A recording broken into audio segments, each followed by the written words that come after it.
साहिब बंदगी सतनाम।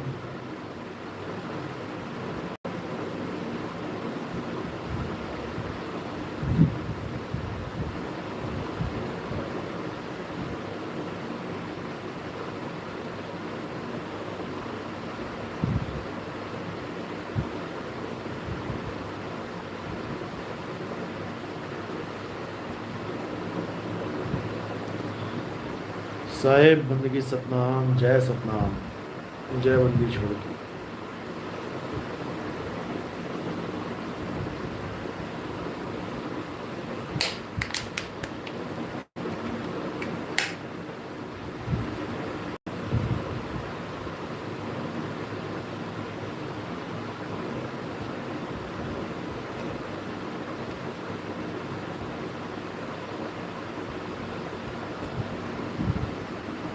साहिब बंदगी सतनाम, जय बंदी छोड़ के। आज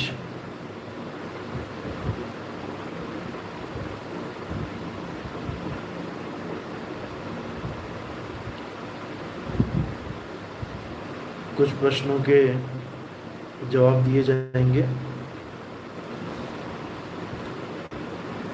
जो शंकाएं हैं भक्तों की, जो समाधान चाहते हैं,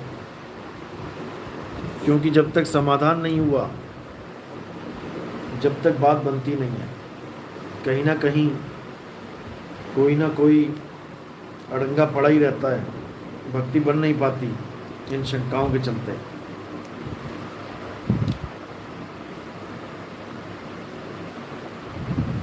तो जो प्रश्न है वो तो चलो मैं बोल ही दूंगा।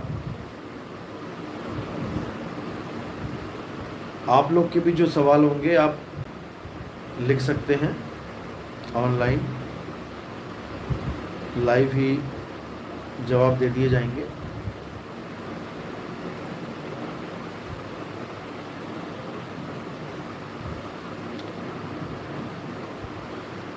राहुल कुमार साहब, जो भी मेरे मन में सवाल होते हैं वो पता नहीं क्यों आप हर वीडियो में दे देते हैं। मेरे मालिक की लीला न्यारी है। बिल्कुल ऐसा ही होता है। परमात्मा खुद ही उन सवालों का जवाब संतों के मुंह से बुलवा देते हैं, जो कई कई दिनों से, कई कई सालों से मन में घर करके बैठे होते हैं, जिनका जवाब कहीं से नहीं मिल रहा होता है। उनका जवाब सत्संग में मिलता है, सच्चे सत्संग में। बहुत अच्छी बात है, आपके सवालों के जवाब मिल गए।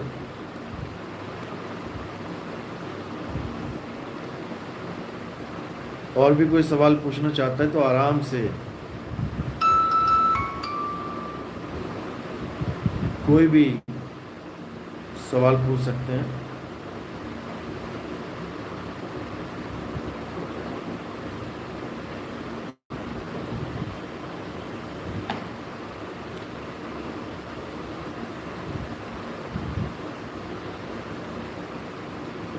शब्द गुरु महिमा। साहिब बंदगी सतनाम। गुरुजी, देवराज बता रहा है कि दारू पीने से नाम खंड नहीं होता, क्या ये सही है? तो फिर सद्भाव का क्या मतलब हुआ? देखो, हमें वैसे तो किसी की पर्सनल लाइफ में इंटरफेयर नहीं करना चाहिए कि कौन दारू पी रहा है, कौन मीट खा रहा है, कौन शराब पी रहा है, क्या कर रहा है, बीड़ी पी रहा है, जर्दा खा रहा है। लेकिन जब कोई अध्यात्म में आ जाता है, यानी गुरु पद पे बैठने की कोशिश करता है, या समाज को सही दिशा देने के लिए अपने आप को उचित समझने लग जाता है, अपने आप को इस लायक समझता है कि हम किसी को कुछ बता सकें, और जब वो लोग गलती करते हैं, वो लोग गलत दिशा देने की कोशिश करते हैं, तब हर उस संत का, हर उस परमात्मा के हंस का ये फर्ज बन जाता है कि उसका जो अज्ञान है उसका भांडा फोड़ किया जाए। बहुत जरूरी हो जाता है ये, क्योंकि अगर संत ही नहीं करेंगे ये काम, अगर संत नहीं करेंगे तो कौन करेगा? किसी को नहीं पता है कि सच्चा मार्ग क्या है, ये केवल संत ही बता सकते हैं। और वो हर उस झूठे मार्ग को जानते हैं, पहचानते हैं, हर उस झूठे संत को जानते हैं जो परमात्मा के जीवों को भरमा रहा है अपने स्वार्थ के कारण। किसी ने मुझे वीडियो भी भेजी थी, क्या दारू में परमात्मा है? और महाराज जी बोले, महाराज तो क्या बोलूं मैं इसको, गंजेड़ी गांजा पीता उसको गंजेड़ी बोलते हैं, नशे करने वाले को नशेड़ी बोलते हैं। तो ये नशेड़ी बोले, कहते हैं हाँ परमात्मा सर्वव्यापक है। अगर हम कहें कि दारू में परमात्मा नहीं है तो ये सर्वव्यापक जो शब्द है उसका खंडन हो जाएगा। अब क्या बोलूं मैं ऐसे लोगों को। और कबीर साहब जो बोल के चले गए, मोह को कहाँ ढूंढे रे बंदे, मैं तो तेरे पास में, ना मंदिर में ना मस्जिद में। तो इसमें खंडन नहीं हुआ उस सर्वव्यापी का नाम, ना मंदिर में ना मस्जिद में ना मूरत में ना सूरत में, नहीं प्राण में नहीं पिंड में, इसमें नहीं खंडन हुआ।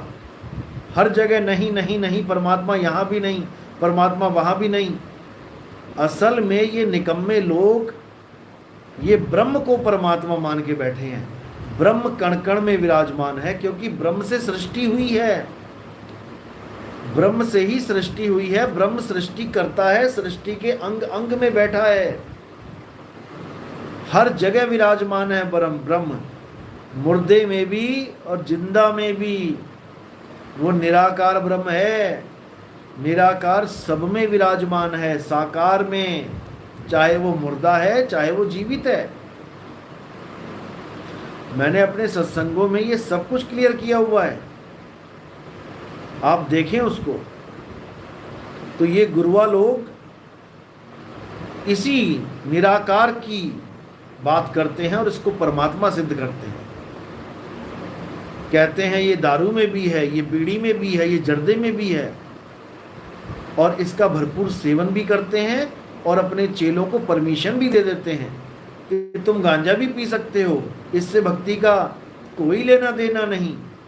गांजा तो शरीर पीता है, तुम थोड़ी नहीं पीते हो। बीड़ी तो शरीर पीता है, तुम थोड़ी नहीं पीते हो। अरे भाई, चोरी भी शरीर करता है, मार मार के डंडे शरीर को ही लाल किया जाता है। तो तुम क्यों रोते हो? तुम्हें क्यों दुख होता है? जीव क्यों तड़पता है? इंद्रियों का सहारा जीव लेता है, कर्म भोग के लिए भोगना पड़ता है। जीव को नहीं कोई मार सकता, ना जीव को कोई डंडा लगा सकता है, लेकिन शरीर से जब तक ये जीव जुड़ा हुआ है इसको सुख भी अनुभव होता है और दुख भी अनुभव होता है, लेकिन इंद्रियों के माध्यम से, इंद्रियों की वजह से इसको सुख और दुख महसूस होता है। कोई डायरेक्ट जीव को सुख और दुख नहीं दे सकता, भूल जाओ। तुम्हारे ब्लेड मारा जाए हाथ पे तो तुम्हारा जो न्यूरॉन्स है ये संकेत देते हैं माइंड को, न्यूरॉन्स संकेत देते हैं माइंड को कि हाथ पे ब्लेड लगा है, कट लगा है, क्या किया जाए। तो ब्रेन से इलेक्ट्रिकल मैसेजेस आते हैं, हाथ पीछे करो। जैसी ब्लेड लगा एकदम हाथ पीछे करते हो। किसी ने डंडा मारा हाथ पे, टीचर ने, हाथ पीछे करते हो। कील चुभी, हाथ पीछे करते हो। कांटा लगा, पैर पीछे करते हो। एक माइक्रो सेकंड में ये सारा काम हो जाता है। ये सब न्यूरोट्रांसमीटर्स का खेल है, इंद्रियों का खेल है। इंद्रियों के द्वारा सुख और दुख हो रहा है। और उसी हाथ में अब इंजेक्शन लगा दें ज़ाइलोकेन का,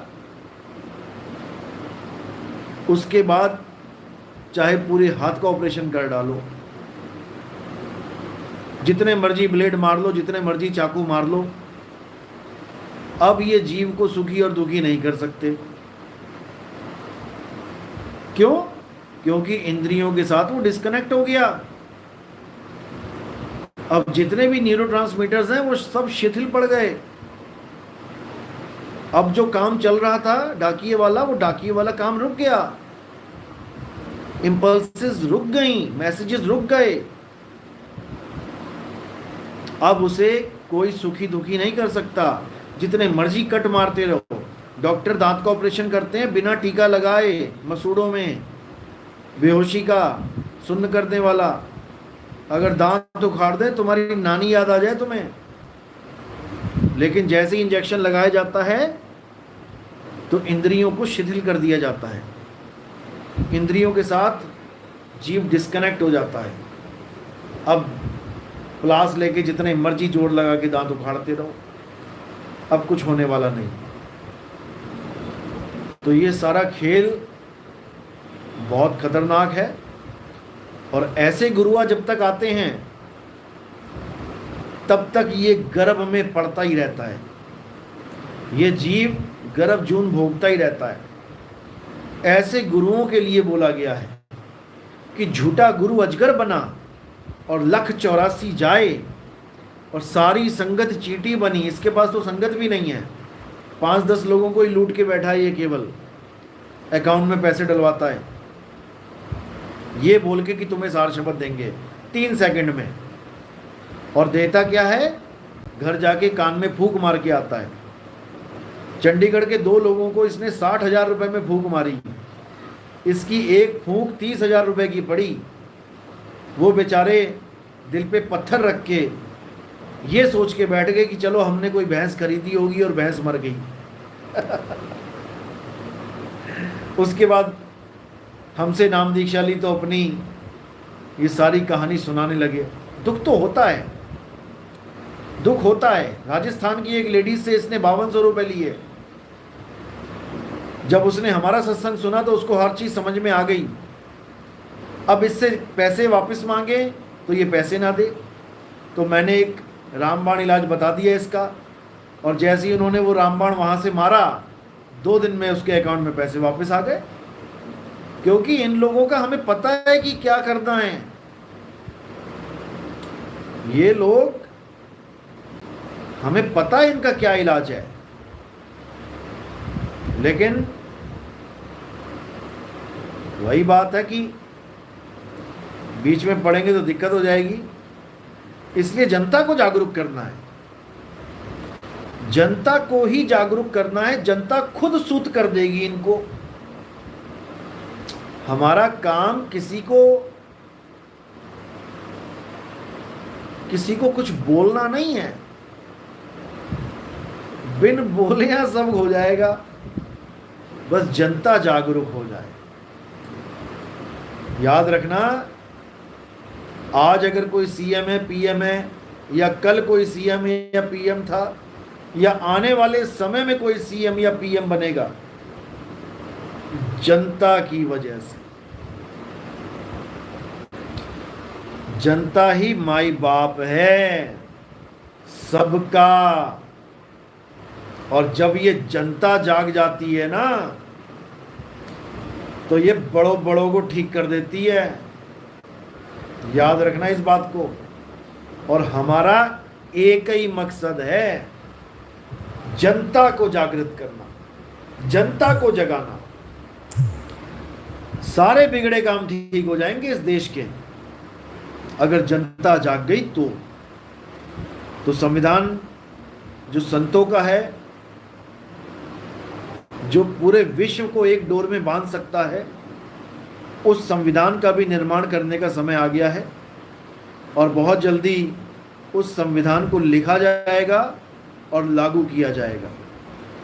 जो भी हमारे पंथ में जुड़ेगा, जो भी हमारे सत्संग से जुड़ेगा, वो उस संविधान को अपनाएगा। और उस संविधान के हिसाब से पूरे विश्व में सत्य का, प्रेम का, सतनाम का डंका बजेगा। आने वाले समय में आपको हर चीज़ समझ में आने लग जाएगी कि आखिर ये प्रचार है तो है किस चीज़ का। सब कुछ समझ में आने लग जाएगा। थोड़ा सा धीरज बनाए रखें और विवेक को जगाए रखें, क्योंकि सारा खेल केवल विवेक का है। जिसका विवेक नहीं जागा, जिसका विवेक सोया है, वो नर पशु तुल्य है। इसलिए विवेकी बनो। अगर इंसान जन्म में परमात्मा ने आपको मौका दिया है, भेजा है इंसान चोले में, तो एक विवेकी इंसान बन के दिखाओ। तो दारू में परमात्मा है, ऐसे लोग जो कहते हैं या उनके जो चेले हैं, इनको दारू के टब में सुबह से लेके शाम तक, शाम से लेके रात तक, और रात से लेकर फिर सुबह तक इनको उन दारू के टब में डुबा के रखो, ताकि वो दारू इनके रोम रोम में रम जाए और इनको रमता राम की प्राप्ति हो जाए। क्योंकि वो वाला, हमारे वाला रमता राम तो इनके समझ में आता नहीं, तो शायद ये वाला रमता राम ही इनको मिल जाए और इनका कल्याण हो जाए। चलो अगला सवाल,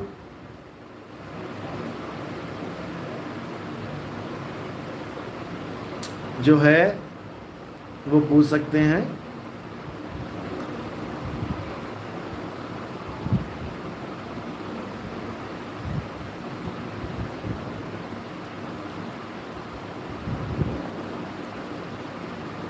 दीपक, बिन मांगे मोती मिले, मांगे मिले ना भीख। बिल्कुल सही बात है।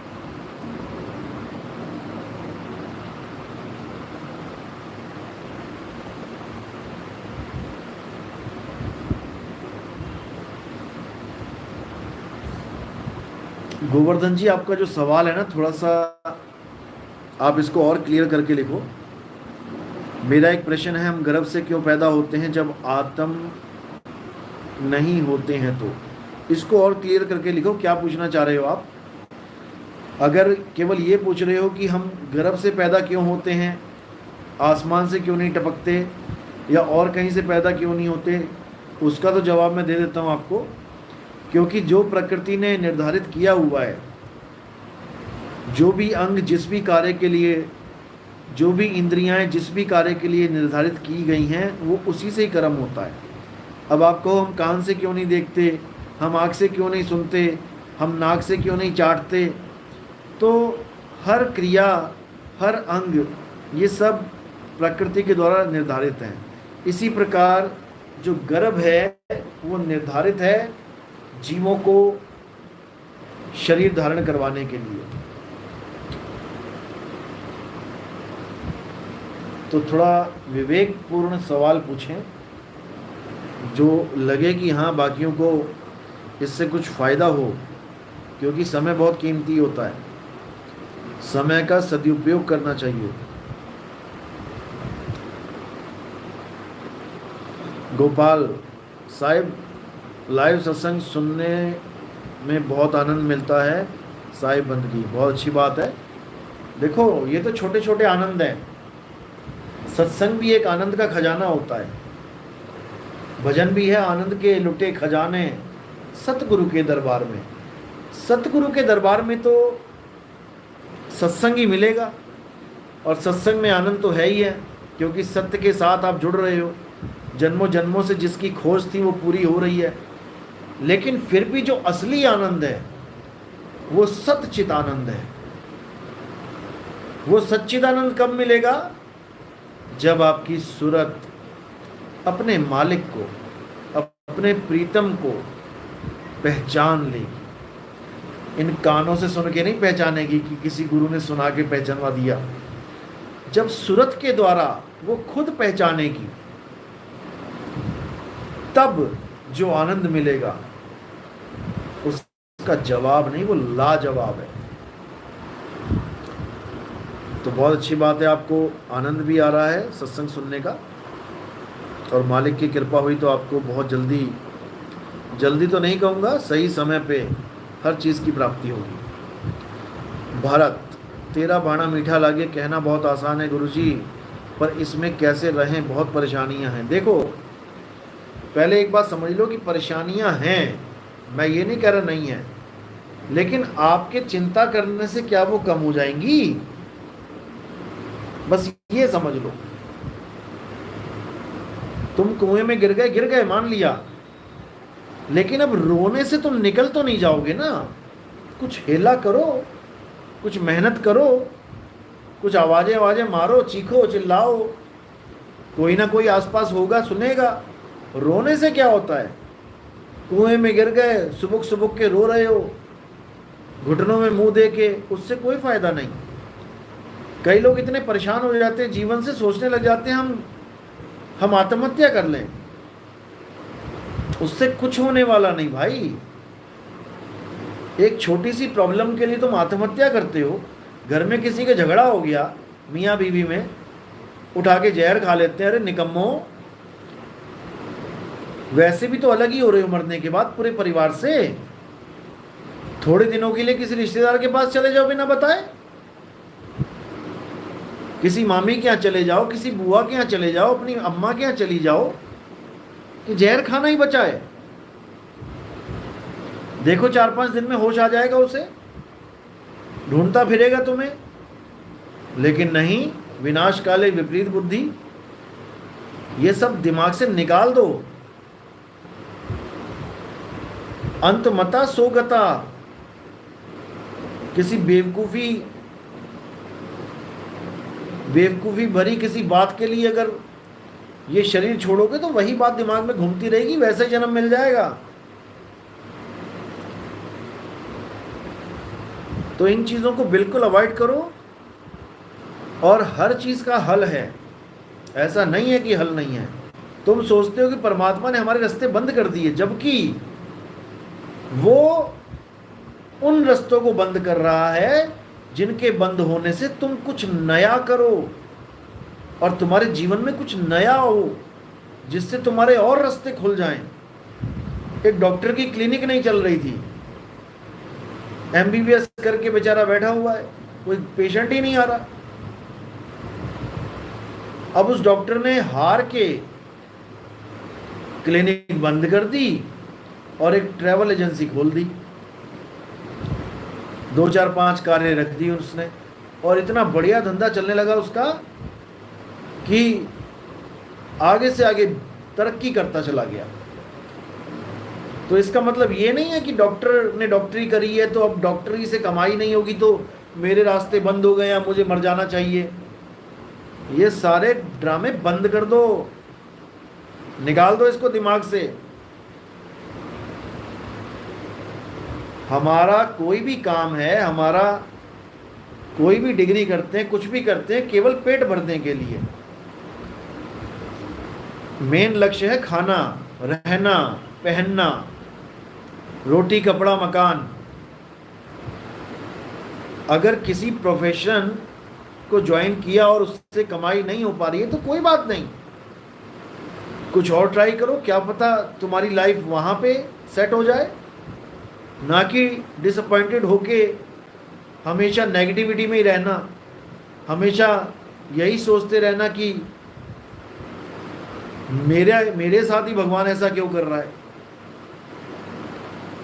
हमारे पंजाब में गुरदास मान का गाना है कि एक साइकिल चोरी हो जाती बंदे की। अब वो बेचारा एक बाबे के पास जाता है, कहता बाबा मेरी साइकिल चोरी होगी, मैं क्या करूं। बाबा कहता अरे तुझे क्या पता उसकी क्या प्लानिंग है, वो तेरी साइकिल चोरी करवा के वो तुझे कार में घुमाना चाहता है, तेरे साइकिल के दिन पूरे हो गए। तो बी पॉजिटिव, मोटिवेट रखो अपने आप को।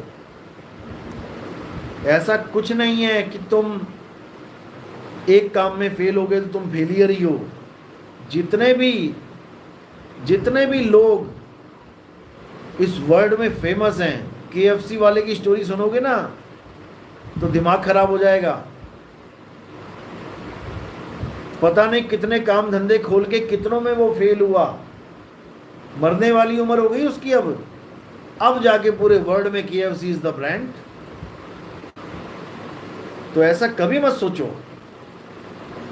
B positive. भगवान बहुत कुछ सोच के बैठा है तुम्हारे लिए, लेकिन बी पॉजिटिव। ब्लड ग्रुप नहीं बोल रहा हूं मैं, बी पॉजिटिव। धैर्य रखो, मेहनत करो, आशा की किरण को बुझने मत दो। बस फिर देखो जीवन कैसे बदलता है।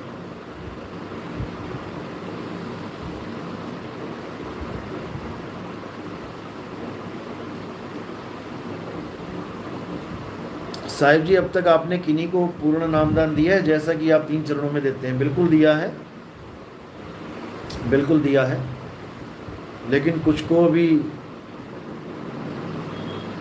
समझ जाओ, जिनको दिया भी है उनका भी टेस्ट चल रहा है,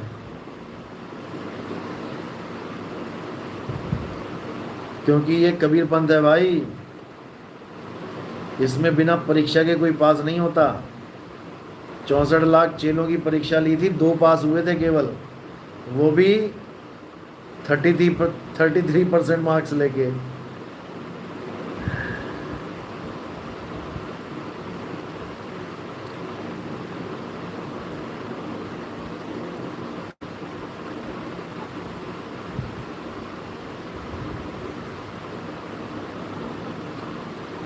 कोई ऐसा सवाल पूछा करो जिससे लगे कि हाँ भाई इतने लोगों का फायदा होने वाला है।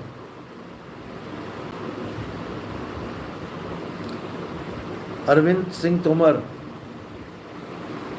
साहिब, लगता है सूरज जितना पीर के पास रहती है, शरीर के पे संसारिक विपत्तियां क्यों लगातार पीछा करती हैं? देखो जी, जब तक प्राण रहे ठठरी में तब तक रहे झमेला। ये झमेला तो तब तक रहेगा जब तक प्राण तुम्हारे ठठरी में बचे हुए हैं। लेकिन चिंता मत करो, तुम यहाँ पर कोई काम सक्सेसफुल करने नहीं आए हो दुनियावी, कि तुम्हें लग रहा है कि पता नहीं मैं वो काम कर पाऊंगा कि नहीं कर पाऊंगा। जो मेन काम है आप वो करो, बाकी सब तो एक टाइम पास है आपके लिए। बड़े बड़े राजा आए, अकबर आए, बड़े बड़े राजा महाराजा आए, राज किया इस दुनिया पे, सिकंदर जैसे। यहीं पड़ी है दुनिया, मिट्टी का एक कण भी नहीं ले जा पाया, कि मिट्टी का एक कण भी ले जाए यहां से। वही दुनिया है जिसका सिकंदर राजा था, वही दुनिया है जो हम सबके पिताजी दादाजी के नाम पे बट गई है। एक एक गली में 50 मकान है तो 50 लोगों के नाम पे बटी हुई है वो, लेकिन किसी की है नहीं। गलतफहमी में मत रहना कि तुम्हारे नाम पे जमीन चढ़ गई है तुम्हारी हो गई। भाई ये पहले किसी के नाम पे चढ़ी हुई थी, उससे पहले किसी और के नाम पे चढ़ी थी, और तुम्हारे जाने के बाद किसी और के नाम पे चढ़ जाएगी। ये माया का खेल है तगड़ा, इसको पहचान जाओ, नहीं तो दे देगी रगड़ा, और ऐसा रगड़ेगी कि कद्दूकस की तरह छलनी छलनी हो जाओगे। गाजर रगड़ी जाती है ना कद्दूकस पे, एक अकेली गाजर का क्या हाल कर देती है माया, वो हाल कर देगी। एक अकेली जान को 84 में घुमा देगी ले जाके। इसलिए इन चीज़ों से ऊपर उठ जाओ कि कुछ तुम्हारा है यहाँ पे, कुछ भी नहीं है। नौकर बना रखा है, नौकर।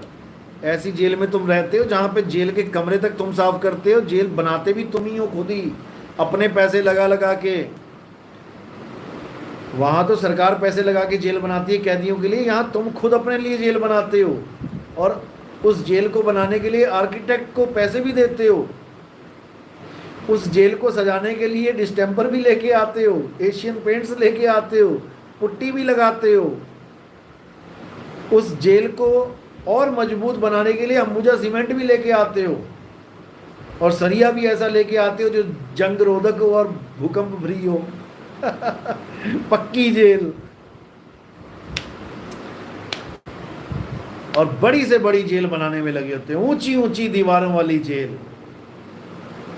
मजबूत जेल। भाई ये जेल है, इस जेल में तुम्हें रखा गया है, और जैसे ही तुम्हारा नंबर आता है पूरे परिवार के बीच में से तुम्हें कान पकड़ के पूरे सम्मान के साथ सूली पे चढ़ा दिया जाता है। तो भाई समझ जाओ,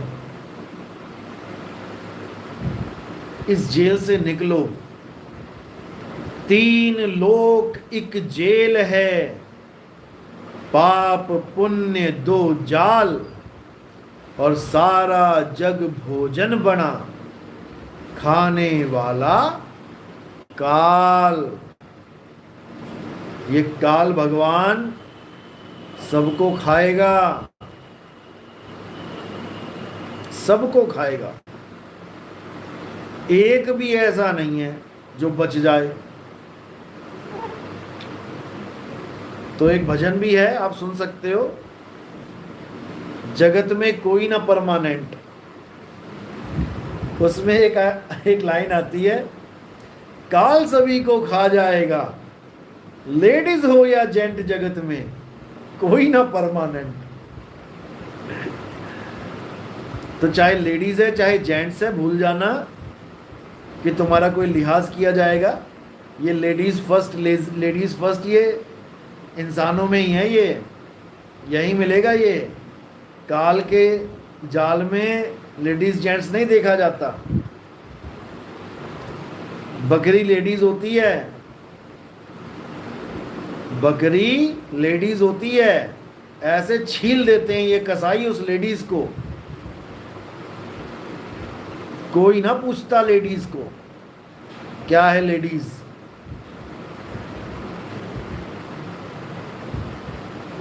एक लेडीज को चाकू छुरी से केवल इसलिए काट रहे हैं क्योंकि वो 84 में चली गई है। वो भी औरत थी पिछले जन्म में। जन्म क्या बदला, शरीर क्या बदला, खाल उखाड़ के रख दी उसकी, गर्दन काट के लटका दिया दीवार पे। इतनी खतरनाक है ये 84। अभी नहीं समझ में आ रहा, जब गर्दनें कटेंगी ना तब समझ में आएगा आत्मज्ञान क्या होता है, तब समझ में आएगा। अभी नहीं समझ में आ रहा है। अभी तो लग रहा है नितिन दास हमारा विरोध करता है, नितिन दास हमारे पूजा पाठ को झूठा बोलता है, नितिन दास ऐसा करता है, नितिन दास वैसा करता है। और जो नितिन दास समझा रहा है ना, ये अभी नहीं समझ में आएगा। ये जब बकरी बन जाओगी ना तब समझ में आएगा, अभी नहीं समझ में आएगा। अभी तो कान में फूंक मारने वाले की जय जयकार हो रही है, अभी तो नाभि में ध्यान लगाने वाले की जय जयकार हो रही है, अभी प्राणों को देखने वाले, श्वासों को देखने वाले की जय जयकार हो रही है, अभी तो चक्र की साधना करने वालों की जय जयकार हो रही है, अभी तो नाम जपवाने वाले, कानों में उंगलियां देने वालों की जय जयकार हो रही है। अभी रुको, आने दो समा। ये शरीर छूटा नहीं और तुम्हारे छक्के छूट जाएंगे, याद रखना। बस ये शरीर छूटने की देर है, तुम्हारे छक्के छुड़वा देगा काल भगवान। तो भाई संभल जाओ, संभल जाओ। ये मौका बार बार नहीं मिलेगा। बार बार डांस करते करते लोग टपक रहे हैं, अभी तुम्हें पता नहीं कि क्या होने वाला है। डांस करते करते लोग गिर जा रहे हैं, हार्ट फेल हो जा रहे हैं उनके। तुम्हें लग रहा है कि नितिन दास बड़े सस्ते में सबको नाम दीक्षा देता जा रहा है, इसके पीछे कारण है, इसके पीछे कारण है। नहीं तो मैं भी 3-3 साल तुम्हारे जूते ना घिसवा दूं ना, घिसवा भी देता मैं, लेकिन इसके पीछे कारण है कि सबको वो भेद पता लगे, सबको, क्योंकि किसी का नहीं पता कौन सी गली कौन से नुक्कड़ में ढेरी हो जाएगा। जो यहाँ पे बड़ी फूफा चल रही है ना, हवा हवाई, ये हवा कहाँ खिसक जाएगी पता भी नहीं लगेगा। अभी तुम्हें पता नहीं है कि क्या होने वाला है, रोंगटे खड़े हो जाएंगे, रोंगटे। तो भाई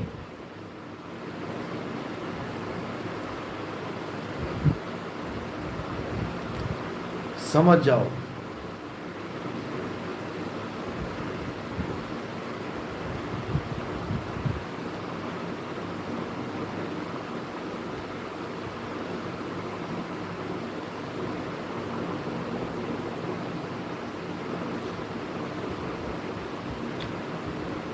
आचार्य जी, कभी आप कहते हैं पितर नहीं होते, कभी आप कहते हो कि हम सब एक ही हैं, हम सभी एक दूसरे के पितर हैं क्योंकि हम कहीं ना कहीं से मर के आए हैं। कभी आप कहते हैं पितर भी एक जून है।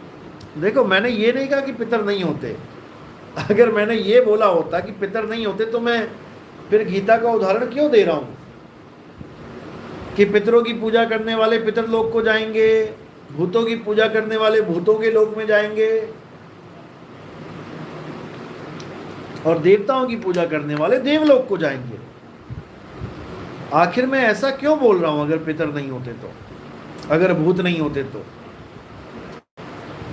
सब कुछ होता है, लेकिन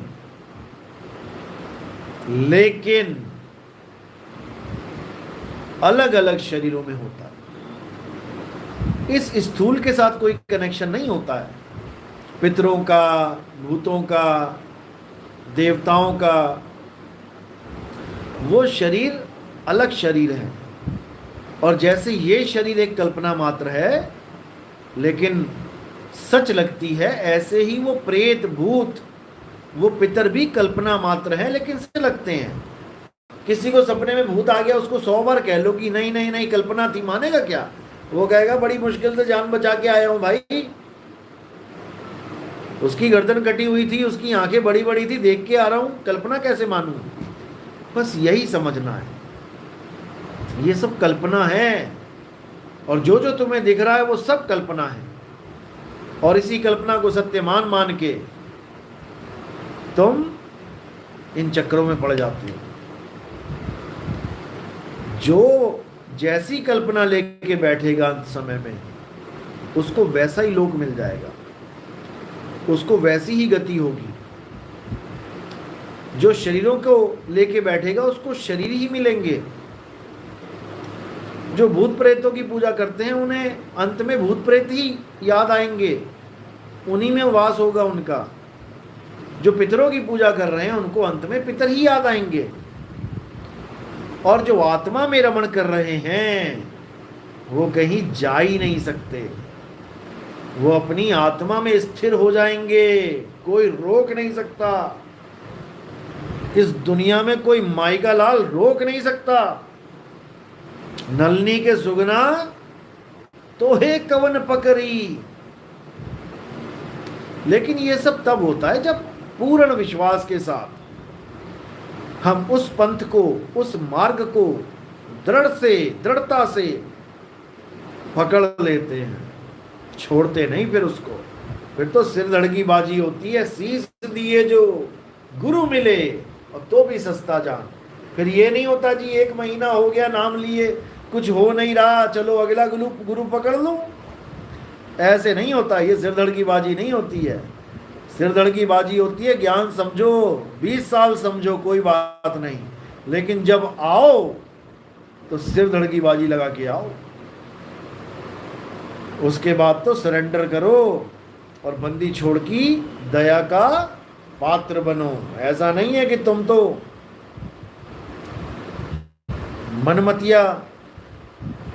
काम कर रहे और सोचो कि गुरु की कृपा नहीं हो रही, ऐसे नहीं होगा। मर्यादा में रह के हर काम होगा। तो कुछ सवाल व्हाट्सएप पे आए हुए थे, उनका भी जिक्र कर लेते हैं, वरना वो लोग बोलते हैं 2-2 घंटे के सेशन में हमारे सवाल को लेते ही नहीं। तो पहला सवाल था 12.5 पंथ क्या है। क्योंकि अब जागृति हो रही है लोगों में, अब हर चीज़ समझ रहे हैं। अब जब पंथों का खेल उजागर हो रहा है, 12 पंथ समझ में आ रहे हैं लोगों के, 13वां पंथ समझ में आ रहा है, तो ये जो आवाज़ उठी है 12 पंथ की, ये भी समझना चाहते हैं लोग। देखो 12.5 पंथ का क्या मतलब होता है। साढ़े का मतलब होता है आधा। जैसे 3 के साथ आधा लगा दो 3.5, 5 के साथ आधा लगा दो 5.5, 12 के साथ आधा लगा दिया 12.5। आधा का मतलब होता है जो पूर्ण नहीं है, वो आधा होता है। मदन साहिब का जो पंथ है उसमें भी 2 प्रकार का ज्ञान चलता है। एक प्रकार के ज्ञान में तो जितने अज्ञानी बैठे हैं, ये A to Z, गंजेड़ी भंगेड़ी नंगेड़ी जितने भी हैं, ये 12.5 पंथी हैं। ये अज्ञान लेके बैठे हैं। इनके पास जाके ज्ञान चर्चा करो, ये पता नहीं कौन सी ट्रेन में चढ़ जाएंगे। जाना है दिल्ली, पहुंचा देंगे जयपुर। कभी बैठ के देखो इनके साथ, कॉमेडी शो हो जाएगा पूरा। कोई कुछ बोलेगा, कोई कुछ बोलेगा, उसके बाद दे लेके मैया दैया करने लग जाएंगे, झगड़े करेंगे आपस में और गाली गलौज पे उतर जाएंगे। ये हैं 12.5 पंथी। यानी जो डायरेक्ट काल भगवान के पंथ हैं उनसे तो आगे बढ़ गए, ये मदन साहिब के ज्ञान को समझ रहे हैं, लेकिन पूर्ण रूप से नहीं समझ पाए, अधूरा ज्ञान समझा, इसलिए ये 12.5 पंथी है। जिस दिन इनको पूर्ण ज्ञान हो जाएगा, यानी ये अपने जो आ लेके बैठे हैं, जब इससे आगे का ज्ञान इनको मिल जाएगा, यानी ब्रह्म, रूपी ब्रह्म से आगे जब पार ब्रह्म को ये लोग जान लेंगे, सूरत के माध्यम से, कान के माध्यम से नहीं,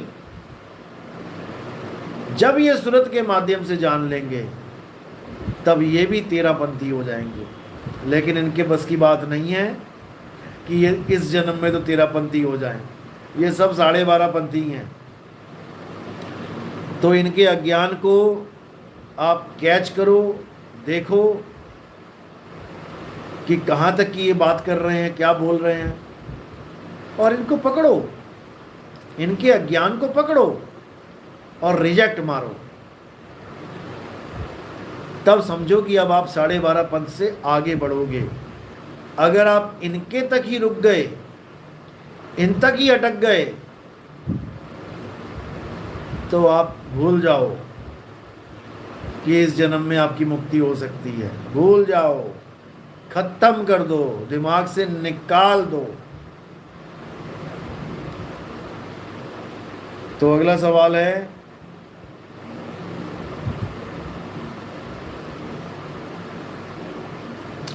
दया बस्ती। दया बस्ती दिल्ली में कोई दया बस्ती है?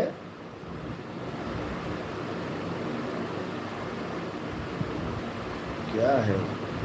1 मिनट।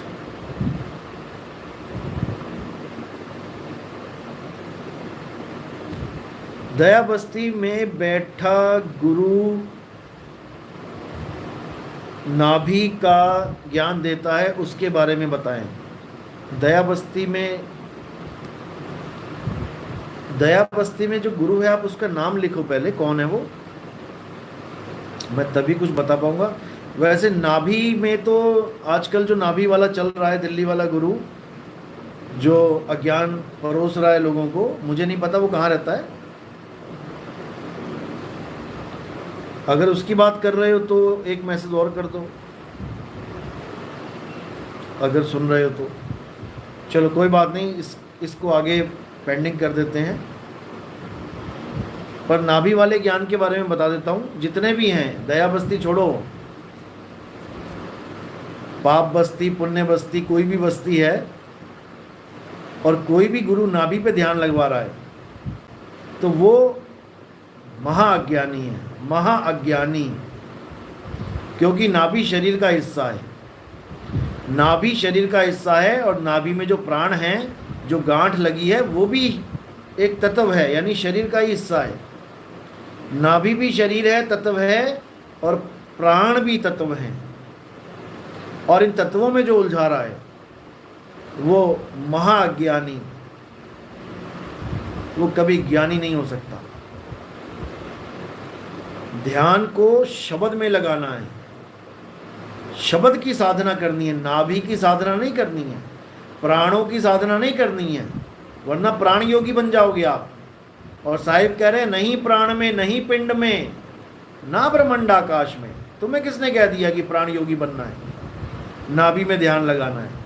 ऐसे निकम्मे गुरुओं से दूर रहो, वरना तुम्हारा सारा जीवन बर्बाद कर देंगे ये।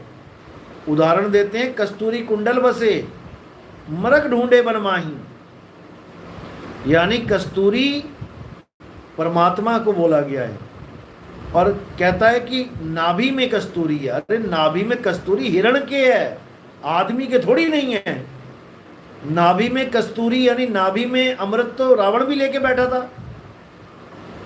रावण की नाभि में अमृत था, वो भी अमर सोच रहा था कि मैं भी अमर हो गया हूं। अमृत जिसके पास हो वो अमर ही हो जाता है भाई। राहु केतु के तो गले से नीचे नहीं उतरा वो अमृत, नाभि में तो रावण तो नाभि में लेके बैठा है, गले से भी नीचे उतार लिया, तब भी मृत्यु हो गई। तो तुम कहां बचोगे? नाभि वालों सुधर जाओ, आत्मज्ञान में आओ, और ये नाभि ज्ञान छोड़ दो, नहीं तो हिरण बन के ही घूमोगे। फिर कस्तूरी लटक जाएगी नाभि में और ढूंढते फिरोगे बन बन में। फिर ये गुरु भी नहीं मिलेगा जो तुम्हें बता दे, समझा दे हिरण को कि बेटा तेरी नाभि में कस्तूरी है।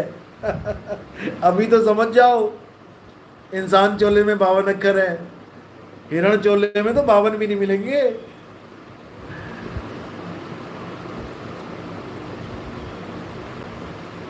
अच्छा, निशाना बिल्कुल सही गया है, उसी की बात चल रही है। अच्छा, ये झोपड़पट्टी वाली बस्ती है, ओके। देखो, झोपड़पट्टी वाली बस्तियों में जो लोग रहते हैं, झोपड़पट्टी कभी सरकार की तरफ से अलाउड नहीं होती। सरकार कभी नहीं कहती कि आप झोपड़पट्टी बना लो। झोपड़पट्टी वो लोग रहते हैं झोपड़पट्टी में जो किसी और शहर से आए हों। मान के चलो कोई बंगाल से गरीब परिवार, कोई यूपी से, कोई बिहार से, या किसी भी अन्य प्रदेश से जहाँ पर लेबर कैटेगरी ज़्यादा है, वो जब किसी शहर में आते हैं काम धंधा ढूंढने, तो वो उनके पास इतना पैसा भी नहीं होता है कि वो कहीं पे किराए पे मकान ले सके।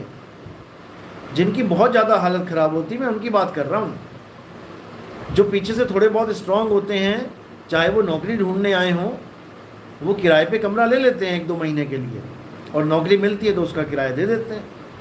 लेकिन कुछ इतने ज़्यादा गरीब होते हैं कि वो कमरा नहीं ले सकते।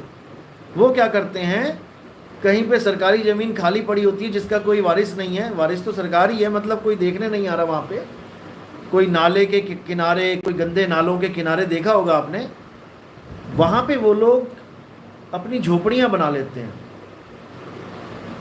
अब सरकारी बंदों के पास इतना टाइम नहीं है कि वो रोज़ जाके देखें कहाँ पे कौन सी नई झोपड़ी बन गई है, तोड़ें उसको। तो वहाँ पे 1 दिन बीतता है, 2 दिन बीतता है, एक को देख के दूसरा बना लेता है, दूसरे को देख के तीसरा बना लेता है, और उसमें रहने लग जाते हैं। क्यों रहने लग जाते हैं? क्योंकि मकान नहीं ले सकते।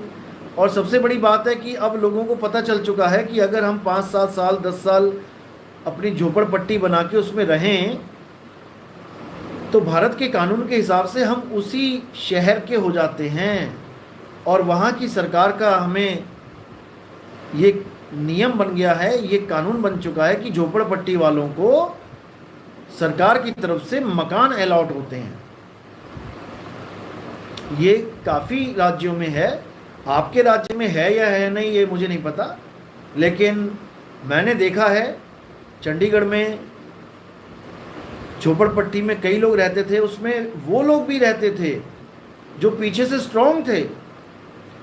उन्होंने अपनी झोपड़पट्टी बनाई, कुछ दिन रहे और फिर उस पर किराए पे बंदा दे दिया ताकि मेरी झोपड़पट्टी भी बनी रहे और इसका नाम भी चलता रहे, इसका एड्रेस भी मिल जाए हमें, क्योंकि वोट आती है तो वोटों में भी वोट देने हैं तो इनका एक टेम्परेरी एड्रेस बन जाता है झोपड़पट्टी के नाम पे।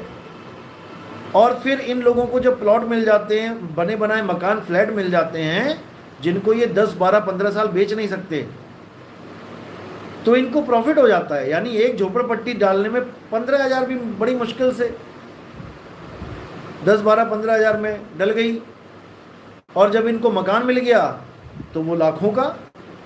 यानी कुछ लोग ऐसे भी होते हैं जो फ्रॉडिया टाइप होते हैं, जो गरीबों के साथ अपनी भी एक झोपड़ी फंसा देते हैं कि जब अलॉटमेंट होगी तो मुझे भी मिल जाएगा बैठे बैठाए चंडीगढ़ में या दिल्ली में या मुंबई में एक फ्लैट। मुंबई में मलाड में झोपड़पट्टी हटाई गई थी, मलाड में कि कहाँ पे, तो एक बहुत ऊंची बिल्डिंग 60-65 माले की बिल्डिंग, उसमें उन झोपड़पट्टी वालों को फ्लैट्स मिल गए। अब उन झोपड़पट्टी वालों में ऐसे भी थे जो एक झोपड़पट्टी यानी एक मकान में 2 हिस्से करके बैठे थे, अपनी लड़की या अपने लड़के को भी या अपने चाचा के किसी भतीजे को फंसा दिया उसमें कि भाई ये भी रहता है यहाँ पे, उसको भी फ्लैट अलॉट हो रहे हैं। तो धोखाधड़ी तो हर जगह है। तो ऐसे भी कई गुरु हैं जिनका अपना मकान है, अपनी दुकान है, अपनी खेती बाड़ी है, घर में गाड़ी भी खड़ी है, और रहते कहाँ हैं वो लोग? दिखावे के लिए झोपड़पट्टी में। क्यों? क्योंकि बाकियों का, गरीबों का कल्याण होगा तो हमारे भी हाथ 20-25 लाख का मकान लग जाएगा। ये गंदी नीयत वाले लोग होते हैं, गंदी नीयत वाले। ये गुरु नहीं है, गुरु घंटाल हैं ये सतलोक छोड़ो, ये कभी स्वप्न लोक में भी अच्छे मकान में नहीं रहे होंगे। तभी इन लोग की आशा जुड़ी रहती है कि हमें फ्री में कुछ मिल जाए, किसी की जमीन मिल जाए, किसी का मकान मिल जाए, कोई इनको सत्संग देने के लिए, कोई सत्संग करने के लिए जमीन अगर दे देता है बैठने के लिए कि चलो महात्मा जी सिर पे छत हो जाएगी, सत्संग हो जाएगा, ये उनकी जमीनें भी हड़प जाते हैं। उनकी जमीनें भी पावर ऑफ अटर्नी अपने नाम कर लेते हैं ये लोग। ऐसे दुष्ट लोग हैं ये लोग, और बिना उनको बताए ऐसे दुष्ट हैं ये लोग, माया के गुलाम। और दूसरों को कहते हैं कि पल का भरोसा नहीं, कब तुम्हारी देह छूट जाए, कब माया छूट जाए, और खुद जमीन में धंसे पड़े हैं, माया रूपी जमीन में। इन लोग को परमात्मा अकल देगा, आने वाला है समय इनका भी, रुको जरा। अगला सवाल है, क्या आपको गुस्सा नहीं आता?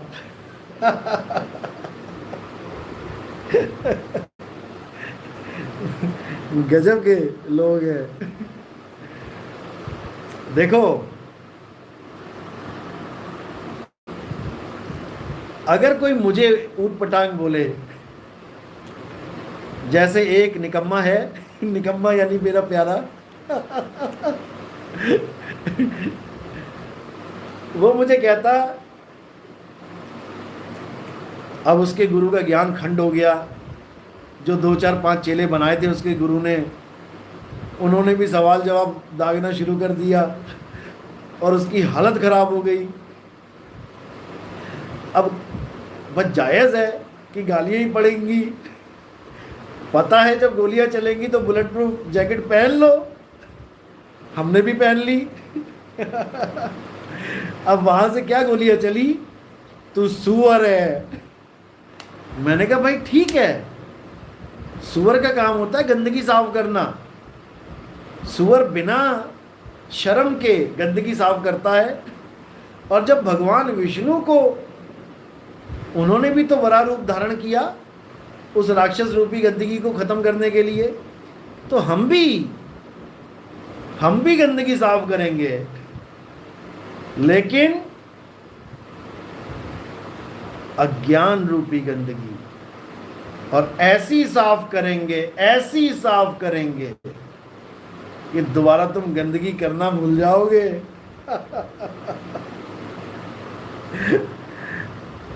तो भाई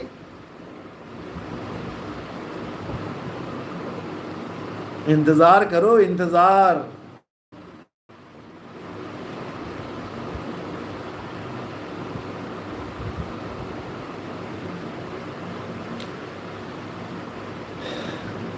अगला सवाल है, हाँ ये बीच में रह गया जवाब। अगर कोई मुझे कुछ बुरा बोलता है, मुझे कुछ भी बोलता है, A to Z कुछ भी, तू ये है, तू वो है, तू वो है, तू वो है, तो यकीन जानना मुझे बिल्कुल बुरा नहीं लगता।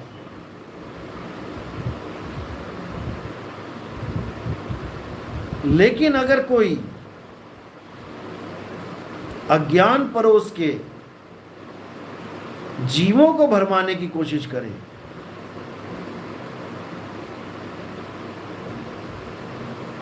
फिर तो भाई अपने असली रूप में आना पड़ता है।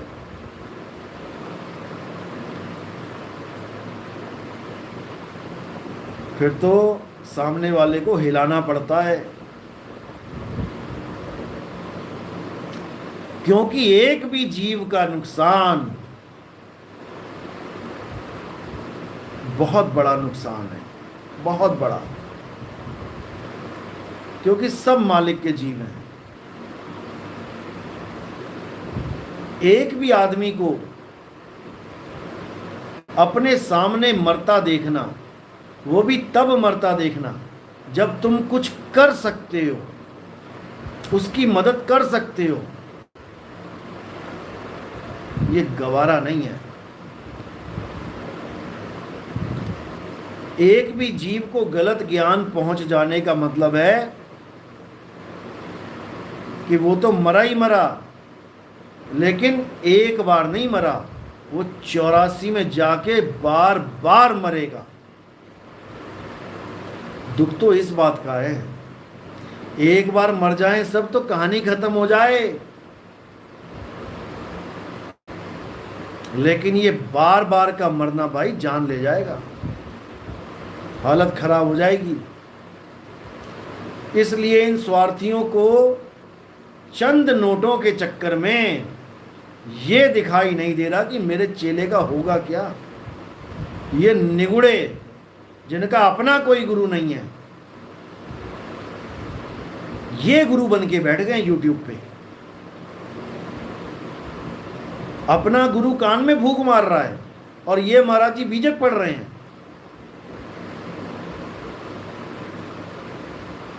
हद कर दी इन लोगों ने।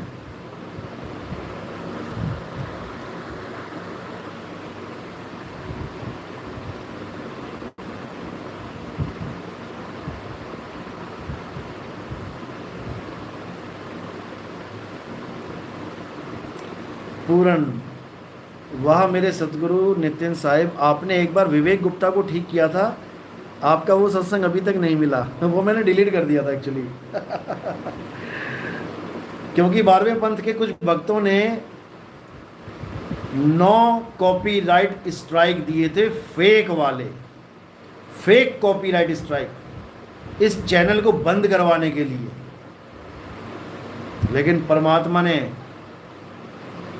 उनको ऐसा सबक सिखाया, चाइना से किए थे, चाइनीज ईमेल आईडी पे, कि धरे के धरे रह गए उनके ख्वाब। इसलिए मैंने वो वीडियो डिलीट कर दी थी कि ये भी कहीं कॉपीराइट स्ट्राइक ना दे दे।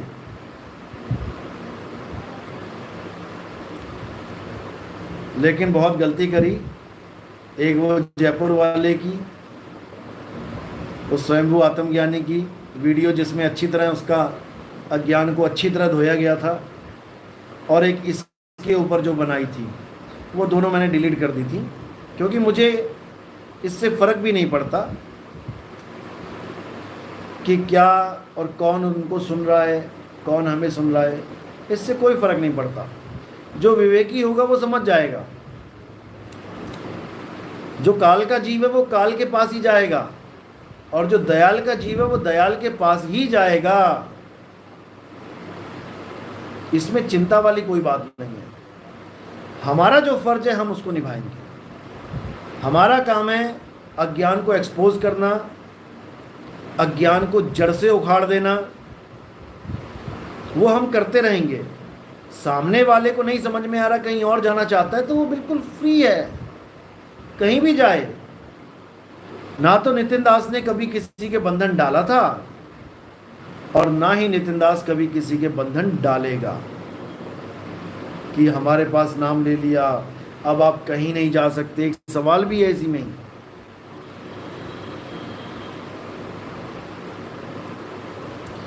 क्या आपसे नाम लेकर आपको त्याग भी सकते हैं? कोई पाप तो नहीं लगेगा। देखो भाई, अच्छी तरह समझ लो, हमारे जीवन का एक ही मकसद है, सत्य ज्ञान को प्राप्त करना। जिस माँ बाप के सपने हैं कि मेरा बच्चा डॉक्टर बने, वो उसको आंगनबाड़ी में छोड़ के आते हैं। आंगनबाड़ी वाला गुरु उनका पहला गुरु है उस बच्चे का, और वो ये कभी नहीं चाहते कि आंगनबाड़ी वाला गुरु हमारे बच्चे का आखिरी गुरु बन जाए, कभी नहीं चाहते। वो चाहते हैं कि इस गुरु को छोड़ के अगली क्लास में जाए, पहली में जाए, दूसरी में जाए, वहाँ के गुरुओं को छोड़ के 5वीं में जाए, 10वीं में जाए, वहाँ के गुरुओं से आशीर्वाद लेके आगे बढ़े, 11वीं 12वीं में जाए, कॉलेज में जाए, डिग्री कॉलेज में जाए, उसके बाद डॉक्टरेट की डिग्री प्राप्त करे। यही लक्ष्य होता है माता पिता का। इसमें किसी भी गुरु को त्यागने पे कोई पाप नहीं लगा। इसी प्रकार आध्यात्मिक गुरु होते हैं। सबसे नीचे लेवल के गुरु कौन होते हैं? जो आपको कहते हैं कि तुम्हारे पीछे भूत लग गया है, मैं भूत ठीक कर दूंगा, भूत को भगा दूंगा। किसी के पीछे भूत लगाना है तो मुझे पैसे दे दो, मैं भूत भी लगा दूंगा पीछे। किसी के पीछे जिन्न छोड़ दूंगा। ये सब सबसे लो कैटेगरी गुरु होते हैं। ये भी गुरु कहते हैं अपने आप को। इनसे ऊपर ये पितरों को पुजवाने वाले, ये गुरु होते हैं। इनसे ऊपर 3 देवों को पुजवाने वाले, ये गुरु होते हैं। उससे ऊपर केवल माँ की ज्योत जगाने वाले, जगदम्बा माँ, जगजननी माँ को सर्वश्रेष्ठ बताने वाले बहुत बैठे हैं भारत में, जो ब्रह्मा विष्णु महेश जी को परमात्मा ना बोल के माता की पूजा करवाते हैं। उसी को कहते हैं कि यही जगजननी है, सारे संसार को पैदा करने वाली। उनको परमात्मा घोषित करके, माँ को परमात्मा घोषित करके उनकी पूजा करवाते हैं। उससे ऊपर जो गुरु होते हैं वो ब्रह्म ज्ञानी गुरु होते हैं। वो ब्रह्म ज्ञान देते हैं, जो भगवती ज्ञान से ऊपर का ज्ञान है। हालांकि पुराण में यह भी बोला गया है कि भगवती माँ ही ब्रह्म है, ब्रह्म स्वरूपिणी है। लेकिन 2 रूप हैं, एक निराकार रूप, एक साकार रूप। जो केवल साकार रूप में माँ को जानते हैं वो ब्रह्म ज्ञानी नहीं है, भूल जाओ। और जो निराकार रूप में मानते हैं, निराकार रूप में जानते हैं आदि शक्ति को, वो ब्रह्मज्ञानी है। ऐसे ही शंकर जी को साकार रूप में मानने वाले, केवल साकार रूप में मानने वाले, ये ब्रह्मज्ञानी नहीं है। शंकर जी को, शिव जी को निराकार रूप में मानने वाले, ये ब्रह्मज्ञानी है। यानी मान के चलो साकार और निराकार, साकार को मानने वाले ब्रह्मज्ञानी नहीं हैं, और निराकार तक पहुंचने वाले ब्रह्मज्ञानी हो जाते हैं। अब इनसे भी ऊपर का जो लेवल का गुरु होता है वो पार ब्रह्म, पार ब्रह्म को जनवाने वाला गुरु होता है। उसका खेल निराला होता है। वो नीचे से लेके लास्ट तक जितने गुरु हैं उन सबके ऊपर होता है, सिर पे मोर होता है। ठीक है, बाकी गुरु भी हमारे आदरणीय हैं, क्योंकि उनसे होते होते होते यहां पहुंचा गया है। जैसे गीता में अध्याय 7 में देवताओं की पूजा पूर्ण रूप से निषेध है, उनको अल्प बुद्धि और बुद्धिहीन तक बोल दिया गया। लेकिन ये भी बोला गया कि इनकी पूजा करना भी एक तरह से मेरी पूजा करना है। अब इसके पीछे भाव पकड़ने हैं, केवल शब्दों को नहीं पकड़ना। अगर शब्दों को पकड़ोगे फिर तो खेल ही खत्म हो गया। फिर तो देवियों को, देवताओं को पूजने वाले भी मुझे प्राप्त कर सकते हैं, हो गया, क्योंकि देवताओं को पूजा करने वाले मेरी ही पूजा कर रहे हैं, ऐसा बोल दिया। फिर तो भाव ही बदल जाएंगे। असल में भाव क्या है, जैसे डॉक्टर कह रहा है, डॉक्टर कह रहा है ये बात कि पहली क्लास में आंगनवाड़ी में जाने वाला भी मुझ तक पहुंचेगा, 5वीं वाला भी मुझ तक पहुंचेगा, 10वीं वाला भी मुझ तक पहुंचेगा, 12वीं वाला भी मुझ तक पहुंचेगा। लेकिन कब पहुंचेगा? अगर वो पढ़ाई छोड़े ना, कंटिन्यू करता रहे। जो आज 5वीं में है वो भी मुझ तक पहुंचेगा, कल को 6ठी करेगा, 8वीं करेगा, 10वीं करेगा, 12वीं करेगा, MBBS करेगा। लेकिन 5वीं छोड़ के ही बैठ जाए, यानी 5वीं वाली क्लास को ही सत्य मान के बैठ जाए, किसी देवता की पूजा करना ही सत्य मान के बैठ जाए, किसी देवता को ही ब्रह्म को पूजने के समान मान के बैठ जाए, तब वो आगे नहीं बढ़ सकता। इसलिए हमें ये पता होना चाहिए कि हम किस लेवल के गुरु की शरण में हैं। जब तक हमें गुरु का लेवल समझ में नहीं आया, हम उस लेवल को क्लियर नहीं कर सकते, आगे नहीं बढ़ सकते। इसलिए पहले हमें हमारे ही गुरुओं का ज्ञान पता होना चाहिए। ऐसे ही नहीं अंधी भेड़ की तरह किसी के भी पीछे लग जाना है। 1 साल, 2 साल, 3 साल, 4 साल, 5 साल, 10 साल ज्ञान समझो। बिना ज्ञान समझे नई कदम बढ़ाना है आगे। आज इतने फोन आते हैं जी, एक महीना हो गया है, कोई कहता 10 दिन हो गए लगातार सत्संग सुन रहा हूं, नाम लेना चाहता हूं। मत लो अभी नाम, अभी मत लो। कम से कम 6 महीना, मिनिमम 6 महीना सुनो। यहां भीड़ की जरूरत नहीं है हमें कि 10 दिन में ज्ञान समझ में आ गया आ जाओ, 5 दिन में ज्ञान समझ में आ गया आ जाओ। यहां पूर्ण विवेकी बनाया जाएगा आपको, पूर्ण विवेकी। और 6 महीने से लेकर साल 2 साल तक सुनने के बाद आप पूर्ण विवेकी बन जाओगे। 2018 से जो लोग सुन रहे हैं हमें, उनका फोन अब आता है कि जी जब आपने दूसरी तीसरी ऑडियो डाली थी तब से सुन रहा हूं, अब जाके समझ में आई बात कि चल क्या रहा है खेल।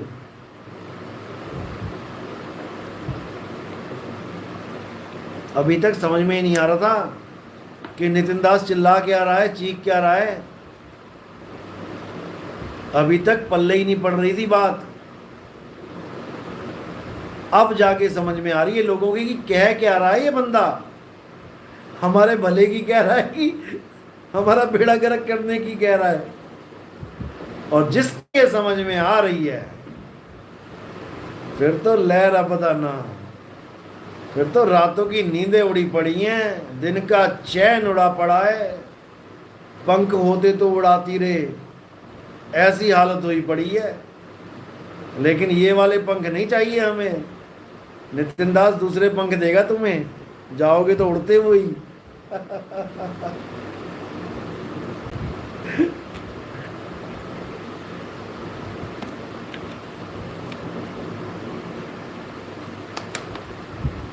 अब मेरा मोबाइल भी ऑफ हो गया जिसमें सवाल थे। और कोई पूछना चाहते हो पूछ लो। 1 घंटे से ऊपर हो गया है। राई के दाने से बाल पिरोना आसान है, आसान हो सकता है, परंतु भक्ति करना इतना आसान नहीं है। बिल्कुल सही बात है आपकी। ये तो खंडे की धार है।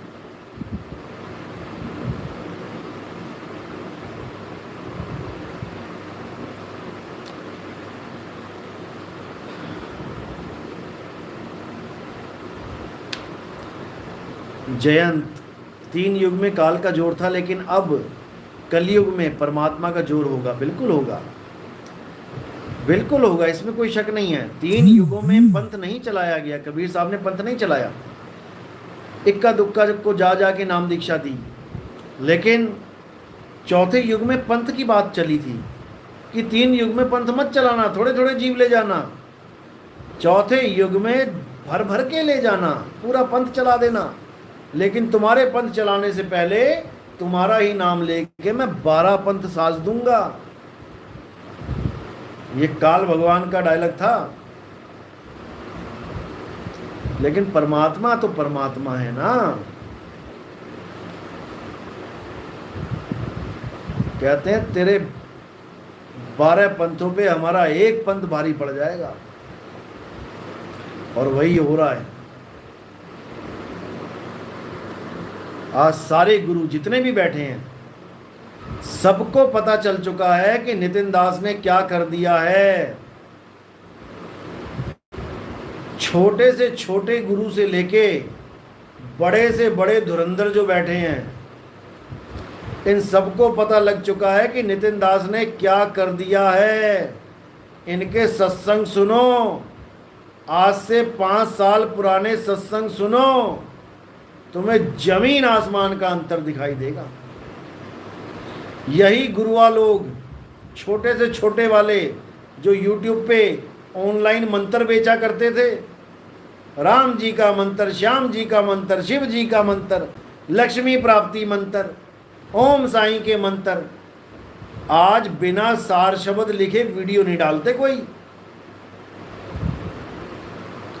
जिन लोगों ने सारी जीवन में विहंगम शब्द नहीं बोला पूरे सत्संगों में, बूढ़े से बूढ़े किसी भगत से पूछो उनके कि कभी आज तक विहंगम चाल का जिक्र किया। आज वो लोग विहंगम चाल की बात कर रहे हैं। हमारा सत्संग सुनकर, हमारी वाणी सुनकर जो कबीरपंथी कबीर सागर पढ़ पढ़ के ज्ञानी बने बैठे थे, उन्होंने भी विहंगम चाल का जिक्र नहीं किया कभी। 5 नाम दे के कहते हैं कि परमात्मा का तो एक नाम होता है, धन्य है तुम्हारे भाग, तुम्हें 5 नाम मिल गए। अरे फूट गए तुम्हारे भाग, जो तुम्हें तुम्हारे 5 नाम लेके बैठ गया, फूट गए भाग उसके।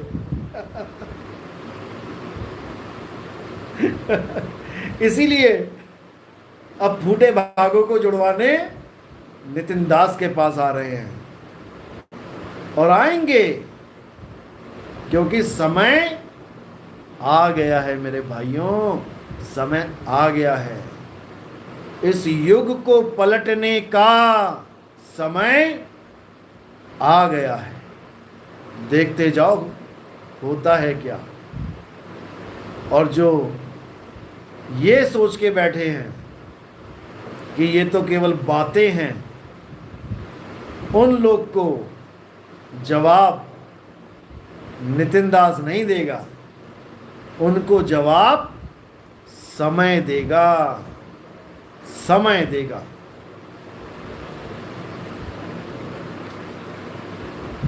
तो आज का सत्संग मैं यहीं समाप्त करता हूँ। कोई भी अगला सवाल है आपका, आप व्हाट्सएप कर सकते हैं 9256111007।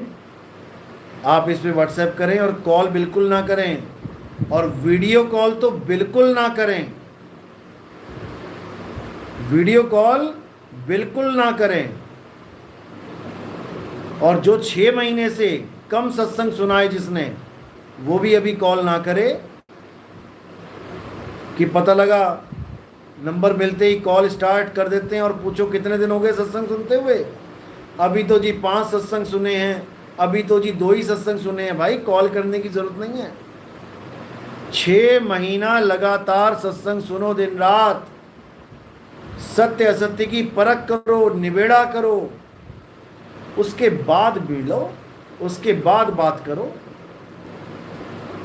क्योंकि जो हम बोलेंगे वो आप समझने लायक तो होगे कम से कम। 2 सत्संग सुन के दे सवाल पे सवाल, दे सवाल पे सवाल। अब जवाब क्या दूं जब तुम्हें कुछ पता ही नहीं है, ना सुरत का पता, ना निरत का पता। जवाब दूं तो क्या दूं? ना जीव का पता, ना आत्मा का पता, ना ब्रह्म का पता, ना पार ब्रह्म का पता। कुछ सुना ही नहीं है कभी जब, तो क्या जवाब दूं? एक पीएचडी के टीचर को एलकेजी का बच्चा फोन करके पूछे कि क्या क्या लिख रखा है किताब में, बताओ मुझे। अरे क्या बताऊं मैं? पहले वहां तक पहुंच तो जाओ, 5वीं 10वीं 12वीं तो कर लो, कम से कम 50 सत्संग ही सुन लो भाई, उसके बाद कॉल करो। आपको लगता है कि आपने एक कॉल करी है, मेरे पास हजारों कॉल आती हैं, हर 2 सेकंड में एक कॉल आती है। तो कॉल बिल्कुल नहीं करनी है, आप व्हाट्सएप मैसेज करो। जब भी मुझे समय लगेगा मैं देखूंगा, और अगर कुछ ज़्यादा इंपॉर्टेंट है तो आप बार बार मैसेज कर सकते हो, ताकि आपका मैसेज ऊपर आ जाए। क्योंकि हजारों मैसेज आते हैं तो मैसेज आपका नीचे चला जाएगा, नहीं देख पाऊंगा, इतना समय नहीं होता है।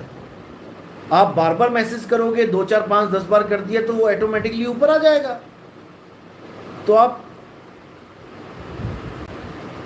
इसको अपनाओ, ना कि कॉल करो। वीडियो कॉल तो बिल्कुल मत करो, वीडियो कॉल करने की जरूरत नहीं है। चलो, तो आज का सत्संग मैं यही समाप्त करता हूं। और कोई भी सवाल है आप पूछ सकते हैं, आप लाइव भी पूछ सकते हैं, आप व्हाट्सएप पे भी मैसेज कर सकते हैं। और बहुत जल्दी, चलो वो तो समय आएगा तभी बताएंगे, कुछ बड़ा होने वाला है, आएगा समय, सबको पता लगेगा। और 2023 में लास्ट में रिजल्ट भी निकलेगा, कौन कितने पानी में है। ठीक है, फिर मिलते हैं कल। तब तक के लिए साहिब बंदगी सतनाम, जय बंदी छोड़ के।